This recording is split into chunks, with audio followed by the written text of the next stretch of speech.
Hi friends, അപ്പോൾ ഇന്ന് ഉണക്ക ചെമ്മീനും പരിപ്പും കൂടിയിട്ട് ഒരു തേങ്ങ അരച്ചിട്ടുള്ള ഒരു കറിയായാലോ. അപ്പോൾ അതിന് വേണ്ടിയിട്ടുള്ള അരക്കപ്പ് ചെമ്മീൻ ഞാൻ ചൂടുവെള്ളത്തിൽ ക്ലീൻ ആക്കിയിട്ട് കുതിരാൻ വേണ്ടിയിട്ട് വെച്ച് കൊടുത്തിട്ടുണ്ട്. പിന്നെ ഒരു കുക്കറിലേക്ക് ഒരു കപ്പ് പരിപ്പ് ഇട്ട് കൊടുത്തിട്ടുണ്ട്. അതിലേക്ക് ഒരു കപ്പ് വെള്ളവും ചേർത്ത് കൊടുക്കുക. എന്നിട്ട് ഒരു സവാള അരിഞ്ഞതും ഒരു തക്കാളി അരിഞ്ഞതും പിന്നെ ആവശ്യത്തിന് പച്ചമുളകും, ഞാനിവിടെ ഒരു 3-4 പച്ചമുളക് ഇട്ട് കൊടുക്കുന്നുണ്ട്. പിന്നെ കുറച്ച് മഞ്ഞൾപ്പൊടി ഇട്ട് കൊടുത്തിട്ട് ഒന്ന് വേവിച്ചിട്ട് എടുക്കലാന്ന്. പിന്നെ 3/4 കപ്പ് തേങ്ങയിലേക്ക് 4-5 ചെറിയുള്ളിയും ഒരു നുള്ള് മഞ്ഞൾപ്പൊടിയും 1/2 ടേബിൾ സ്പൂണ് ജീരകവും, ചെറിയ ജീരകവും, പിന്നെ 2 ചെറിയ കഷ്ണം പച്ചമാങ്ങയും പിന്നെ ഒരു ചെറിയ കഷ്ണം ഇഞ്ചിയും ഇട്ട് കൊടുത്തിട്ട് ഈ ഒരു പരുവത്തിൽ ഞാൻ അരച്ചെടുക്കുന്നുണ്ട്.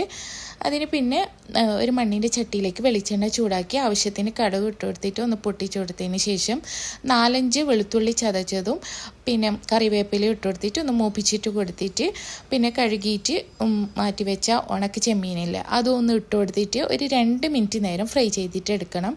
അപ്പോൾ ചെമ്മീനൊന്ന് ഫ്രൈ ആയിട്ട് വന്നതിന് ശേഷം ഇതിലേക്ക് അരച്ച് വെച്ച തേങ്ങയുടെ മിക്സ് അത് ഇട്ട് കൊടുക്കുക. എന്നിട്ട് അതിലേക്ക് കുറച്ച് വെള്ളം കൂടി ചേർത്ത് കൊടുത്തിട്ട് ഒന്ന് മിക്സ് ചെയ്തിട്ട് എടുക്കുക. പിന്നെ വേവിച്ചിട്ട് വെച്ച പരിപ്പും അതും കൂടി ഇട്ട് കൊടുക്കുക. എന്നിട്ട് അതിലേക്ക് ഒരു അരക്കപ്പോളം വെള്ളവും ചേർത്ത് കൊടുത്തിട്ട് എല്ലാം കൂടിയിട്ട് നന്നായിട്ടൊന്ന് മിക്സ് ചെയ്തിട്ട് എടുക്കുന്നുണ്ട്.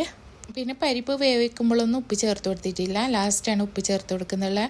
അപ്പോൾ ആവശ്യത്തിനുള്ള ഉപ്പും ചേർത്ത് കൊടുത്തിട്ട് ഒന്ന് തിളപ്പിച്ചിട്ട് എടുക്കാം. അപ്പോൾ ഉണക്ക ചെമ്മീനെല്ലാം ഇഷ്ടപ്പെടുന്നവർക്ക് കിഡിലൻ ടേസ്റ്റുള്ള ഒരു റെസിപ്പിയാണ്. എല്ലാവരും ഒന്ന് ട്രൈ ചെയ്ത് നോക്കിയിട്ട് ഫീഡ്ബാക്കൊക്കെ അറിയിക്കുക. അപ്പോൾ ഈ റെസിപ്പി ഇഷ്ടമായിട്ടുണ്ടെങ്കിൽ ഒന്ന് ഫോളോ കൂടി ചെയ്യോ.